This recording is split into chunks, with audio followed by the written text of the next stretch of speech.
experiment, opposite, and double down.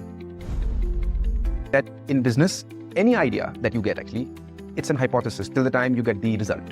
You should have acceptance that it is an experiment. There could be a result which could be good or bad. When the result is not very good, you need to remember you either need to pivot or you need to change the idea. In business, when we are trying to do something great, we always look at competitors. We should. And when we see something great happening, where our competitors are doing something great, the natural instinct is that, okay, we also must do that because they're doing it. But the problem is actually that if you do that, you are actually making your competitors look good.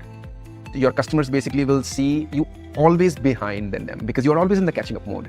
Instead, you should think about absolutely opposite of what your competitors are doing to make your products or services that you are tabling to your customers as distinct, differentiated, and the customers are attracted to the uniqueness of your product, which they are not able to find in your competitors. So that's the opposite.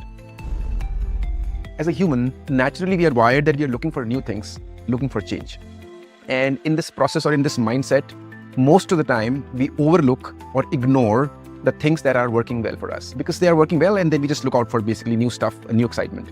But when I was learning and going through different cases and different professors were basically saying different things, I realized actually that most of them are talking about the same thing actually, which actually coincides with the double down strategy, which means figure out what is working, why it is working, and how are we making it work so that we can find out more meaning to it. We can expand what is working well, and that's the real change. And that change is for good, and that change basically brings more growth, more revenue, better success for the business. So that's the third thing, which is double down.